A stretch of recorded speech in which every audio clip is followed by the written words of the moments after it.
Welcome to McPlum, simple solutions served daily. You begin by confirming your Mac model and Mac OS version, so you download the correct driver. Once done, power on the Canon and place it on the same Wi-Fi as your Mac or plug USB. Make sure to disable any guest networks or VPN that could block discovery. Open System Settings now and prepare to add a printer. This step prevents driver mismatch and speeds discovery. If the printer supports AirPrint, you may skip manual drivers, but check features first to ensure full functionality. Once your Mac and printer are visible, open System Settings, go to Printers and Scanners and click Add. Select the detected Canon. If you see AirPrint, choose it for plug and play.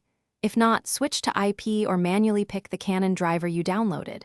Install and accept any permission prompts. These let the driver access network and printing features. Make sure to set defaults like paper size and duplex. This avoids repeated prompts. After installation, print a test page to confirm communication. You finish by printing a test page and inspecting alignment and quality. If results look good, your setup is complete.